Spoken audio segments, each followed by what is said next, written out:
Hello dear students, myself Karthik, your maths tutor, heartily welcoming you all to Vista's learning. In a previous session we had introduction to complex numbers. So we had seen algebraic properties of complex numbers like addition, subtraction, and we also seen multiplication of complex numbers, right?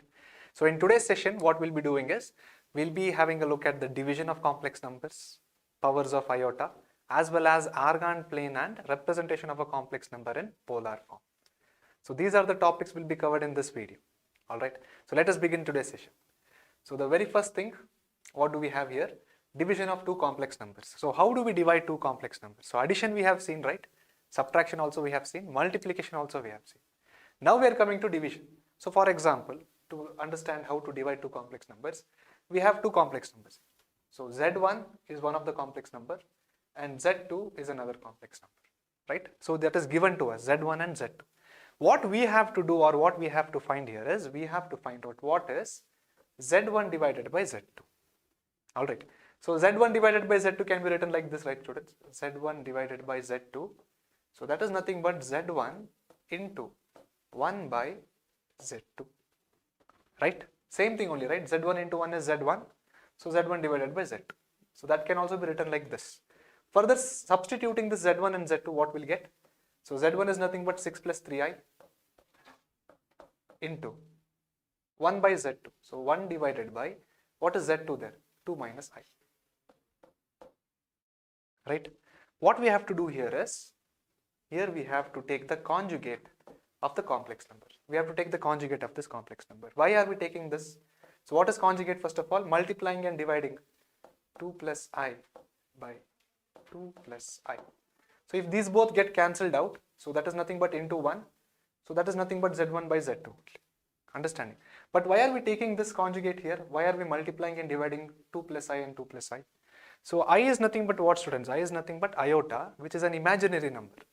So keeping the imaginary number in the denominator, so dividing the numerator by denominator, so that would be a little bit difficult and it would be complex. So in order to eliminate the I in the denominator, we are doing this step. The same step is repeated with the roots, if you remember, correct? So if you have root 2 in the denominator, we will not leave the root 2 in the denominator as it is. What we will do? We will multiply and divide, okay? So we'll multiply and divide by root 2, so that the root gets eliminated. Why root? Why are we eliminating root like this? Because root is an irrational number, right? In the very similar manner, I is an imaginary number, so we will not let that be in the denominator. In order to eliminate I from the denominator, what are we doing? We are multiplying and dividing by 2 plus I and 2 plus I. So further, if you simplify this, how will this look like? So further simplification, this can be written as 6 plus 3i, okay, into 1 as it is and into 2 plus I. The whole divided by 2 minus I inside the bracket into 2 plus I.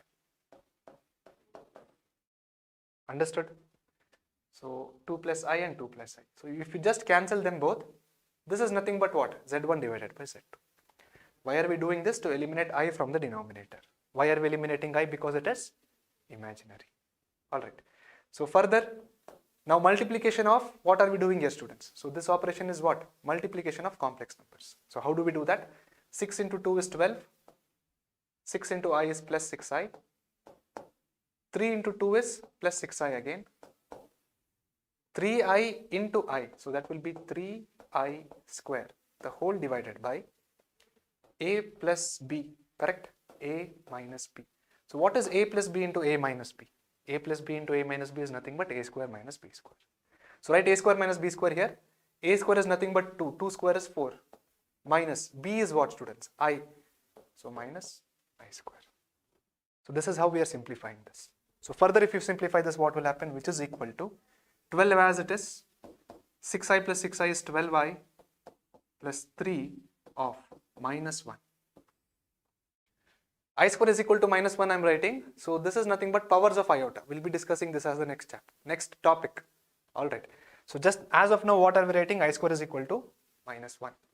In the denominator, 4 minus of minus 1, which is equal to, so see the students, 3 into minus 1 is minus 3. 12 minus 3 is 9, correct? So here we can write 9 plus. This is 12i as it is. So write 12i, the whole divided by minus into minus will become plus in the denominator. So 4 plus 1 is nothing but 5. So this is nothing but equal to what, students? Z1 divided by Z2. Have a look at the denominator here. Okay. Have a look at the denominator there. Do we have I in the denominator? No. In order to eliminate that I only, what are we doing? We are carrying out this step. So when should you do this step? Two different cases. One, when you have an imaginary number I. Second one, whenever you have roots, do not leave the roots in the denominator. Reason, it is irrational. What is the reason for I? Because it is an imaginary number. Understood? So this is how we divide two complex numbers. Alright? You can make a note of this or take a screenshot. We'll move on to the next one. So the next what we have here is powers of I. That is nothing but powers of iota. So we'll see what is I first, students. What is I equal to? I is nothing but equal to root of minus 1. Okay. Now what is I square? I square can be written as I into I, which is nothing but root of minus 1 into root of minus 1, which is nothing but equal to root of minus 1 the whole square. Square and root will get cancelled. So we are getting minus 1. So what is I square, students? I square is equal to minus 1. What is I? I is equal to root of minus 1. Next what do we have? I cube we have. I cube.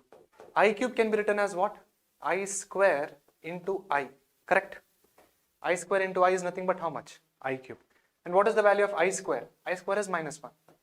So write minus 1 into I as it is. So I into minus 1, that will become minus I. So what is I cube? I cube is equal to minus I. Understanding? Next you see I to the power of 4. I to the power of 4. I to the power of 4 is nothing but I square into I square. What is I square, students? Minus 1 into what is I square again? Minus 1. So minus 1 into minus 1 will become plus 1. So what did we see here, students? So I is equal to root of minus 1.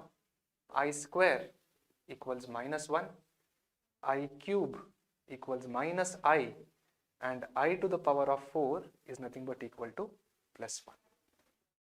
Now if you see I to the power of 5, how do we write that? So see this, I to the power of 5 will be equal to I to the power of 4 into I, which is nothing but equal to I to the power of 4 is nothing but plus 1 into I. So I to the power of 5 will be equal to how much, students? I. Understanding? So what can we generalize from here? So if you now check I to the power of 8, that is nothing but I to the power of 4 into I to the power of 4, which is nothing but 1 into 1, which is equal to 1. Next you check out I to the power of 12, I to the power of 4 into I to the power of 4 into I to the power of 4, which is nothing but equal to 1 into 1 into 1 is equal to 1. So what can we generalize from this is, so this is how we can generalize. So we can write I to the power of 4n is equal to 1. N can be any integer, okay, positive integer. So if n is equal to 1, that is I to the power of 4. If n is equal to 2, that is I to the power of 8. If n is equal to 3, that is I to the power of 12. All of them will be equal to what? All of them will be equal to 1. So this is the powers of iota. Now what about I to the power of 4n plus 1? How do you write this? I to the power of 4n as it is into I. What is I to the power of 4n? 1 into I is as it is, so write only I here. So what is I but? I is nothing but equal to root of minus 1. Similarly, this is I to the power of 4n plus 1, right, students? So I to the power of 4n plus 2 can be written as what? I to the power of 4n into I square. So this is nothing but equal to 1. I square is nothing but equal to how much, see there? Minus 1. So that will be equal to minus 1. And it goes on like this. So similarly, you can write I to the power of 4n plus 3. So that can be written as I to the power of 4n into I cube. I to the power of 4n is 1. And what is I cube? I cube is equal to minus I. So which is equal to minus I. This is the right answer. Understanding? So this is all about the powers of iota. So what you have to remember mainly here is, so the circled one, whatever I have circled in red colors, okay, that is very important. So if you remember that, the rest of the things can be derived very easily. Alright. So here we are using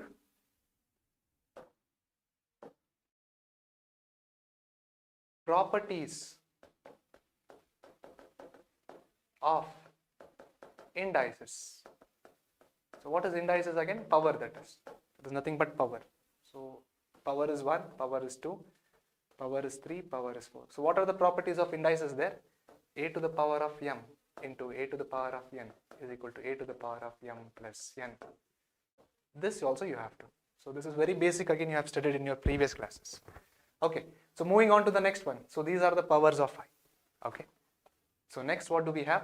Modulus and conjugate of a complex number. Now students, what is the meaning of modulus and what is the meaning of conjugate? So see this. If you have a complex number z is equal to x plus iy. This is what, students? A complex number, a normal complex number. Z is equal to x plus iy. What is modulus of this? The modulus of this is nothing but represented like this. Mod of z is equal to. What is mod of z is equal to? Mod of z is nothing but equal to root of x square plus y square. This is the formula for modulus of complex number. How are we getting this formula? How are we getting this? So that I'll explain in the later part of the session. Alright, so just wait for this. I'll be explaining how we got this one. Alright, next what do we have? Conjugate of a complex number, right? So what is z equal to, students? Z is equal to x plus iy. Now what is the conjugate of this? That is written like this. Z bar equals x minus iy. Alright, so this is nothing but conjugate of a complex number. This is nothing but modulus of a complex number. How are we getting this? I'll explain. The conjugate is nothing but the inverse of this. Okay, so we also have, so this is modulus and conjugate. Conjugate is represented like this. Modulus is represented like this. So just remember this formula as well as this part. If z is equal to x plus iy, then z bar is equal to x minus iy. Alright. So moving on to the next one. This we'll be discussing again. So okay, z1 we have taken there. So there is one small example. Z1 is equal to 6 plus 3i. We have to find out what is the modulus and conjugate for the given complex number. Correct? So first we'll find out the modulus. Z1 mod. So mod of Z1, which is equal to root of, what is in the place of x, students? 6 we have. So write 6 square plus. What is in the place of y? In the place of y we have 3. So write 3 square. 6 square is 36. Correct? 3 square is 9. So 36 plus 9 is 45. 45 under the root. Correct? 45 under the root. But 45 can be written as 9 5s are 45. Why are we writing like this? 9 we can take out, right? It's nothing but 3 root 5. What is this 3 root 5? This is nothing but the modulus of the given complex number Z1. Understanding. What exactly is this modulus? We'll understand it by geometrical interpretation. Okay, in the later part of the session. So just wait for that. And what is the conjugate of the given complex number? Z1 is given as 6 plus I3 or 3i. Anything is fine. So Z1 bar will be equal to 6 minus I3. So this is the conjugate of the given complex number. This is the modulus of the given complex number. Alright. Moving on to the next one. Inverse of a complex number. Now see the students. What is inverse? Inverse is nothing but z to the power of minus 1. What is z to the power of minus 1? 1 by z. Correct? Now let us take one example. So let us take, same example we'll take as the previous one. So previously we had taken 6 plus 3i, right? The same example we'll take here. So z is equal to 6 plus 3i. If this is z, then what is z inverse equal to question mark? So before we start with this, okay, we'll just generalize this one. So generalizing means what?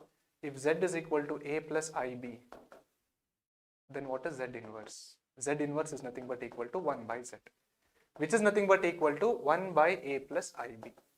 Now what is happening? Observe here, students. We are having I in the denominator. So I said you, right? We should not have I and also the roots in the denominator. But what is happening here? Here we have I. So what should we do here? We have to eliminate that I. How do we eliminate it? So to eliminate that I, we will multiply and divide by what? We will multiply and divide by a minus ib divided by a minus ib. Cancel them both, it will be 1. And whatever is there, you will be getting the same. Why are we doing this again? To eliminate I from the denominator. Why? Because it is imaginary in nature. So now do the operation, multiplication. So here it will become a minus ib as it is. Here it will be a square minus ib the whole square. A plus b into a minus b is equal to a square minus b square. Simplify this further. A minus ib the whole divided by a square minus I square into b square. So which is nothing but a minus ib by a square minus of minus 1 into b square. Understanding? So simplify this further again. So that will become a minus ib the whole divided by a square plus b square. Right, students? Correct? We got until there, right? Now see here for reference. What we saw previously, if z is a complex number, a plus ib, what is mod of z? Mod of z is equal to root of a square plus b square. Then what is z bar? Z bar is nothing but a minus ib. Correct? This is what we saw previously. Conjugate of a complex number, modulus of a complex number. Right? Now see this z bar is equal to, so can we write here z bar? This is equal to z bar divided by, right? A minus ib we have, right? So what is z bar but a minus ib? So we wrote z bar there. Now here you see a square plus b square we have. If you see here it is root of a square plus b square. So can we write it like this? Mod of z the whole square. So this square and root will get cancelled. What will be remaining? A square plus b square. This is equal to what, students? What is this equal to? On the left hand side what do we have? 1 by z. Correct? On the left side what do we have? 1 by z. Now cross multiply this. So cross multiply you will be getting. So this will get multiplied here and this will get multiplied there. So mod of z the whole square is equal to z into z bar. So this is one of the results. Make a note of this. Important result. Okay, just make a note of this. So how did we get? We have already derived that. So this is generalization, students. Generally. Now we'll come back to this problem. What is z inverse? Z inverse is nothing but 1 by z, which is equal to 1 by 6 plus 3i into 6 minus 3i divided by 6 minus 3i. So 6 minus 3i will be in the numerator. 36, correct? A square. So it will become plus 9, which is equal to 6 minus 3i by 45. So this is nothing but what, students? Z inverse. So what is the result we got from z inverse but? Mod of z the whole square is equal to z into z bar. So that is nothing but conjugate of z. How did we get this? So I have done it there. So this is just finding out z inverse of the given complex number. Understanding? Make a note of this. We'll move on to the next topic. So this is all about inverse of a complex number. Alright, we'll move on to the next one. So that is nothing but properties and conjugate of a complex number. So these are the formula, students, okay, which you have to remember, and this will be helpful in solving the problems of complex numbers. Alright, so the properties are like this. So this is also present in your NCERT. You can make a note of this. So these are the properties. So for example, two complex numbers has mod. The product of two complex numbers has mod. Then mod of z1 into mod of z2. Similarly, two complex numbers divided, they have mod. So that again can be written like this. It's just splitting up. So this is mod, properties of modulus. Same thing here. So this is conjugate, but z1 into z2 conjugate is equal to z1 conjugate into z2 conjugate. Very simple the formulas are. We are just splitting it, that's all. Alright. So see here, z1 plus or minus z2. So z1 bar plus or minus z2 bar. z1 by z2 the whole bar, z1 bar divided by z2 bar. Very easy to remember them, students. It's not very difficult. Alright. So these are the properties of modulus and conjugate of a complex number present in NCERT as well. Moving on to the next one. So this is, what plane is this, students? Here we have x-axis, correct? Here we have y-axis. Here again we have x-axis, x dash axis, y, because we have negative numbers here, and this is nothing but called as y dash axis. So if a plane means what? It is having two dimensions. What are the two dimensions here? X-axis as well as y-axis. What is third dimension? Third dimension will come like this, okay, in front of the TV. But this is TV only, right? So if it comes front and back, so that will be the third dimension z. Alright. Now x and y we have here. So this is nothing but called as a Cartesian plane. Cartesian plane. So what is the meaning of Cartesian plane? A plane which is having x-axis and y-axis. Now here we have another term called as an Argand plane. Okay. What is the meaning of Argand plane? In the place of x-axis, if we use the real axis, and in the place of y-axis, if we use the imaginary axis. Now what is this imaginary and real?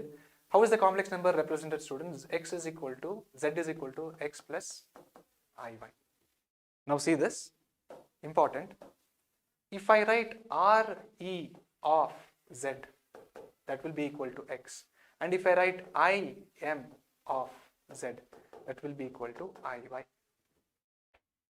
Understanding? Means real part of z, real, Re, right? Real, Real. Real part of z is equal to what? X. So that is nothing but what? Real axis is along x-axis. Understanding? And what is imaginary part? Imaginary part of z, that is nothing but iy. So that is the imaginary axis. Along which axis? Y-axis. So instead of x-axis, if you write the real axis, and instead of y-axis, if you take the imaginary axis, now such a plane is called as an Argand plane.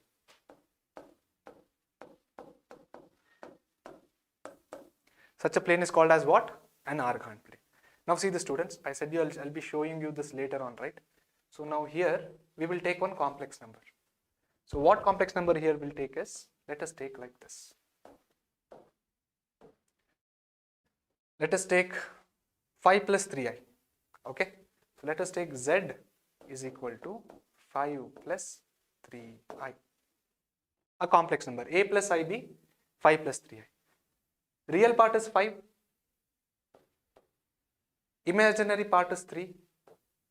So 5 plus 3i will come where? 5 plus 3i will come here. So this point, this particular point is nothing but what? 5 plus 3i. Now if you have to calculate the distance of this point, let us take this point as P. Okay. Now if you have to calculate this distance of point P from the origin O. So this is the origin O, students. If you have to calculate the distance, so this distance you have to calculate. So what formula will you use here? Obviously you have to use distance formula, correct? What is distance formula? So OP, right? So OP can be written as root of x2 minus x1 the whole square plus y2 minus y1 the whole square.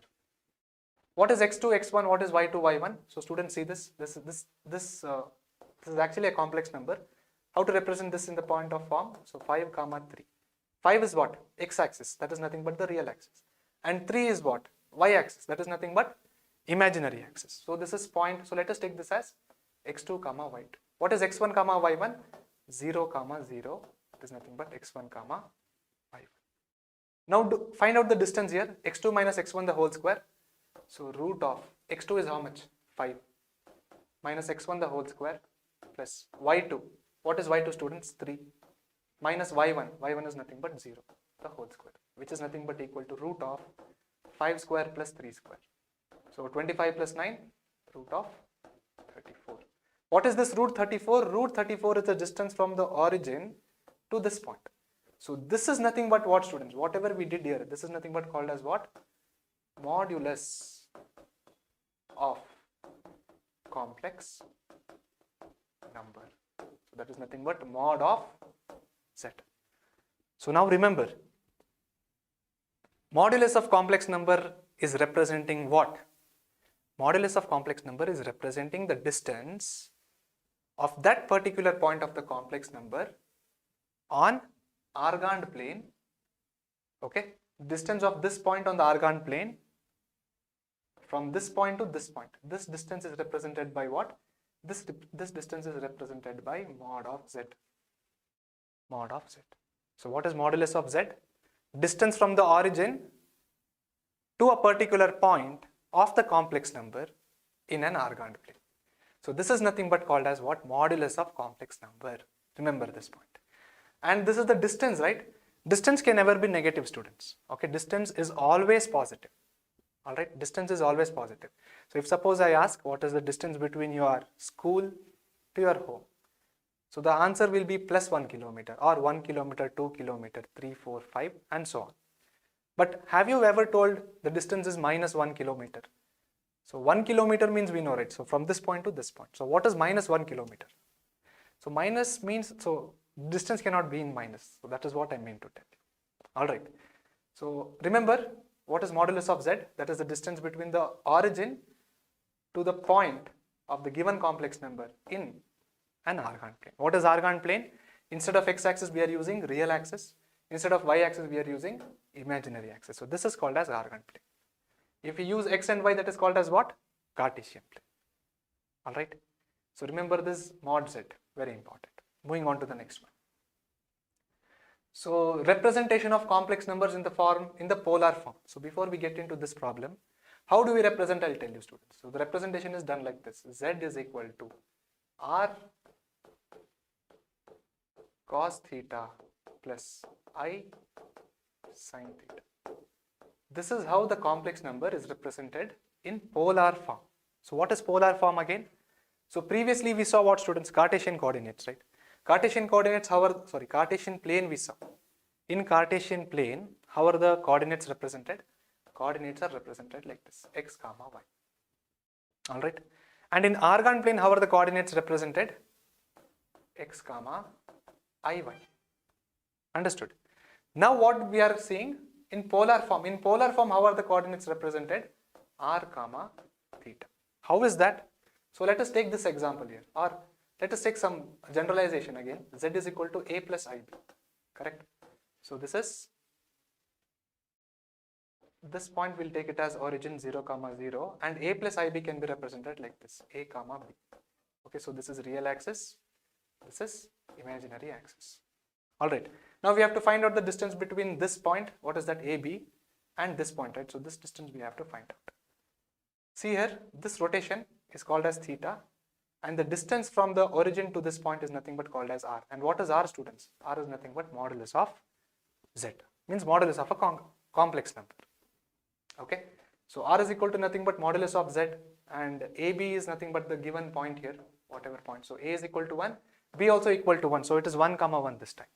Okay, and theta is nothing but the rotation of the line, rotation of this line, this blue line, that is nothing but theta. R comma theta is the representation of points in the polar form. Understanding? So we'll try to solve this problem now.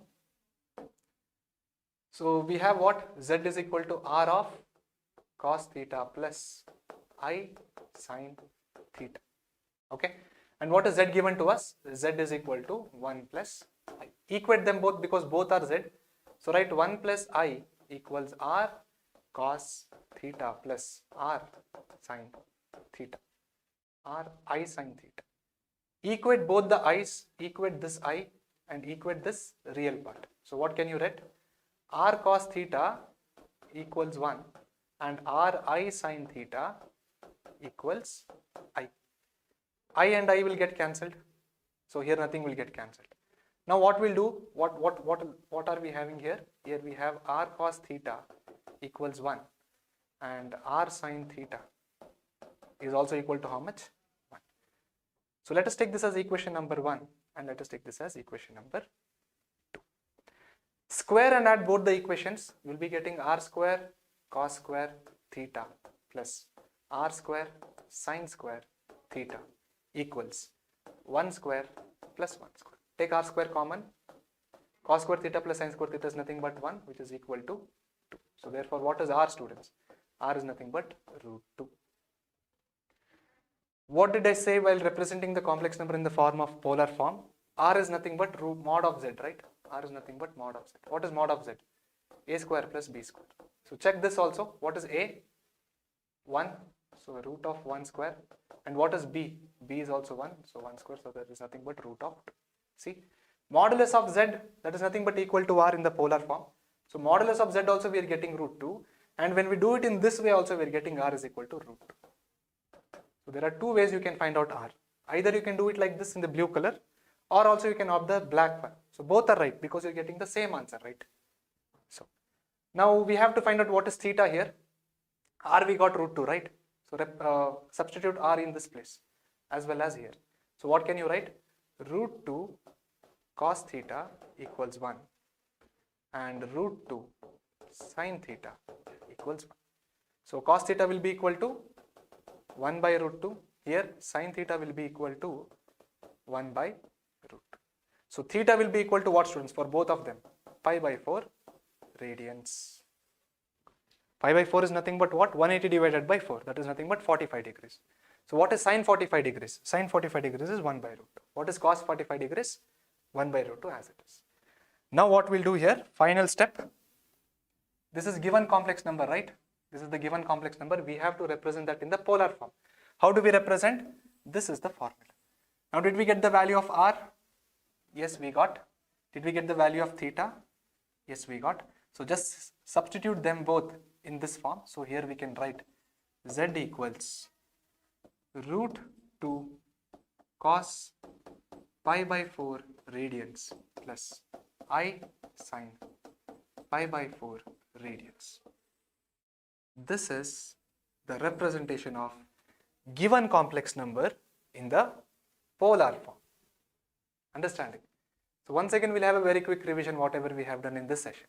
So we started off with division of complex numbers. So always remember I should not be there in the denominator. If it is there, then it is imaginary, right? We cannot divide. So that is the reason we should not leave I in the denominator as well as the roots. So to eliminate I and roots, what are we doing? We are rationalizing it. Correct? So just remember this point. After that we saw the powers of iota.